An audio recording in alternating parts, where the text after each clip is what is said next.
in the United States, the success in kind of defanging the labor movement has been significant. And that means, first of all, reducing the scale of organizing, but also implementing a culture in which it's considered the wrong thing to do. It's like the Mohawk Valley methods again. It's breaking Americanism and harmony. And the labor union, a lot of working people think that the unions are just a bunch of corrupt bosses. And that's, that's really driven home very intensively. It's nothing new. I mean, you go back to, it's like, for example, around the early 50s, maybe 1953, there were two major films that came out about the labor movement. One of them was On the Waterfront, Marlon Brando. That one became a huge hit. The theme of that was corrupt union bosses, and the brave worker, Marlon Brando, stands up to them and ends up throwing the union boss in the water. Everybody cheers. That was one, incidentally directed by a guy who's a target of McCarthy because he was considered too far left. The other one was Salt of the Earth, which just disappeared. A far better film, and a really moving and evocative and very well done low-budget film on the success of a strike, the workers' struggle and their success and so on. So that one, they're not going to show that in major film houses, so it quickly, I'm not going to review it in the press, so it quickly disappeared. And that's the pattern that's been said. It's been pretty well studied, but it's a very evident pattern. And it has led to attitudes of fear and hatred of unions and fear and hatred of government. Michelle, this is my old friend Tommy Bull. He worked here when I made On the Waterfront. He worked here with me. He was my bodyguard partner. He was always a few feet behind me in case of danger. Is that right? That's right. The place has all changed. Everything has changed there. Let me tell you, let me ask you, is the situation, the social situation, any better here because of On the Waterfront? Don't answer me that question. Why? Because I can't answer it. You can't answer the question? No. You're afraid to answer it? Not that I'm afraid of, I just can't answer it. You might get something might happen to you. No. No. What happened to all the docks and everything? Look at this mess here. Why did they leave it here like this? Everything has gone to pot in Hoboken. Everything has gone to pot in Hoboken. Did you hear that, Michelle? Going back to the Mohawk Valley formula, the idea was to move into a community, flood it with, where there's a strike going on, flood it with propaganda, take over the media, the churches, the schools, everywhere else, pour in this propaganda about harmony and so on, the way I described it. And then there's those bad guys out there who are trying to disrupt our harmonious lives, like that union organizer is probably a communist or an anarchist anyway, and probably un-American, and he's trying to, destroy all these wonderful things we have, and we got to band together and kick him out. We have to defend our way of life against this. A lot of religion gets thrown in. Remember that the United States is an extremely fundamentalist country. I mean, you look comparative statistics, usually religious fundamentalism declines as industrialization goes up. It's pretty close correlation. The United States is off the chart. It ranks with devastated peasant societies, probably more fundamentalist than Iran. There's all, why this is so is, I don't know, but in fact, it's a complicated question. But one factor is that it was certainly consciously fomented by business leaders. That goes way back to the 19th century, when they were supporting their favorite, John D. Rockefeller's favorite evangelist was, who he poured a lot of money into, was some guy who said that people ought to have more enlightened ideas than labor agitation. That was one of his famous phrases. And the more enlightened ideas are, go to church and listen to orders and, do what they tell you and shut up. That's the more enlightened idea. And it's a really interesting case because the Mohawk Valley was the model that was later used for strike breaking and destruction of the labor movement in the post-war period. So it's quite interesting to see what happened right there. Incidentally, I don't know any literature on this. Do you? Yeah, so these are untouchable topics, and you can almost say that anything that's important, it's going to matter for people's lives, it's got to be sort of off the agenda, and it sort of makes sense. You don't want people to know about it. Like, you don't want people to know the wrong kind of thing. After all, that makes sense. You know, it's like it's not a conspiracy or anything. It's just common sense if you have a certain degree of power and authority and privilege. You just don't want people to know things that might be harmful to them because they're really like children, remember. And we're the ones who have to make the decisions for them. So, you know, you attack the possibilities of organization, which already undermines democracy, and you attack democracy. And it's just a massive theme. Schools, newspapers, the arts, and so on. And I think it has, to a significant extent, succeeded in keeping people passive, disorganized. They may not like what's going on. In fact, recent polls showed maybe 80% of the population thinks that, in the words of the polls, that the country is run by a few big interests looking out for themselves. The government doesn't work for the people. But people don't feel they can do anything about it. Okay, that's the way life is. Government's run by a few big interests. We're just sitting and watching. We try to hang on to what we can. And there's a major effort to build in a kind of a cult of strange form of individualism. You know, you're supposed to look after yourself, but don't care about anyone else. Whether you know, the elderly widow across town has enough food to eat, and that's un-American. You're supposed to just care whether you have an extra television set, and that's just driven into people, right in the schools. What can individuals do to help promote change here in the United States and abroad? Well, alone, they really can't do anything very much, which is exactly why every social change in history and every advance in history, and there are plenty of them, has come from concerted, organized public action. That's why we don't live under feudalism. That's why we don't have slavery. That's why we've achieved a certain level of civil rights. That's why women's issues got onto the agenda in the last years. That's why questions about the environment, meaning the possibility that our children or their children may have a world to live in, became issues. It was never given by a gift from above. It was always given by struggle. Sometimes the struggles achieve, sometimes they're beaten back. I mean, take, say, labor struggles in the United States. The unions have typically been, in many countries, one of the dominant, if not the dominant, agency of progressive social change, of improving the welfare of the general population. The United States is a business-run society to an unusual extent. That's why we are off the spectrum on things like health care and so on. It also happens to have an unusually violent labor history. U.S. workers didn't get the rights that were pretty standard in Europe until the 1930s, about 50 years afterwards, after a very violent and brutal struggle, I should say, with hundreds of workers killed by security forces and so on. The next day, January 12th, the strikers watched silently as the National Guard rolled into Flint and set up machine guns. So then they finally got, say, the right to organize and the 40-hour week. Those rights were quickly lost. There was a tremendous business offensive to try to beat back those gains. Business was terrified by them. You read the business press in the 30s after the right to organize was finally won. And there's talk about how the rising political power of the masses is the greatest hazard facing industrialists, and unless their thinking is redirected, we're going to face disaster. And immediately after the Second World War, those victories were beaten back. The 40-hour week is a thing of the past. The right to organize is a thing of the past. I think I broke this or something. Okay, thanks.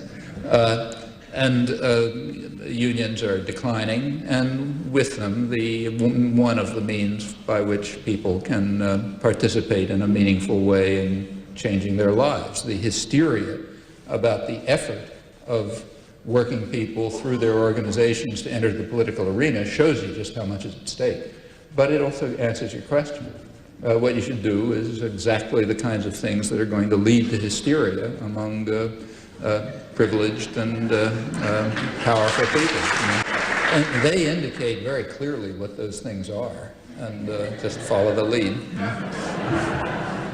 It looks like we have thug unions and thug aardvarks in this country. Thug union teachers, thug unions, public sector unions being thugs because they're nothing but left-wing thugs that don't want to contribute to any of their pension. And they're bankrupting every state with their leftist violent tactics. The only thing they care about is lining their own paychecks. They get lavish benefits. They don't pay for half their pensions to fund their lavish benefits, to fund their lavish days off. They are failing our next generation in terms of actually educating them. And then they use our tax dollars, they use people's tax dollars to basically lobby for more tax dollars to fund more benefits, more days off, and higher salaries. There's been a wave of propaganda over the last couple of months, which is pretty impressive to watch, trying to deflect attention away from those who actually created the economic crisis, like Goldman Sachs, Citigroup, J.P. Morgan Chase, their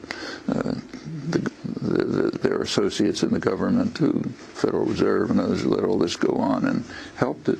To switch attention away from them to the people really responsible for the crisis: teachers, police, firefighters, sanitation workers, their huge pensions, their incredible health care benefits, Cadillac health care benefits, and their unions, who are the real villains, the ones who are robbing the taxpayer by making sure that policemen may not starve when they retire.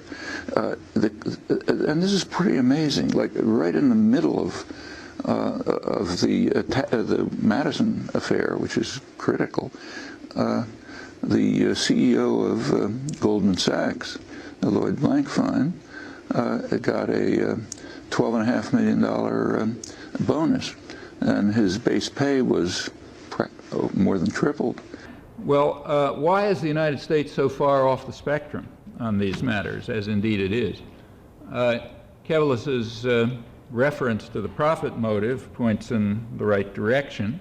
Fact is that to an extraordinary extent, by comparative standards, the United States is a business-run society, which means that human rights are subordinated to the overwhelming, overriding need of profit for investors.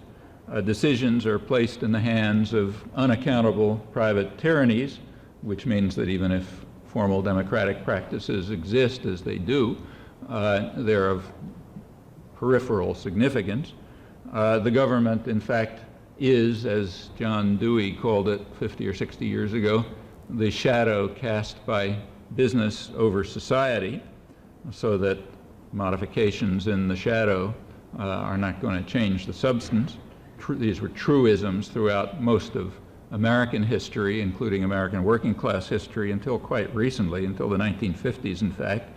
And it also means that social policy is geared to the transfer of wealth and power to those who already have it, and deliberately so.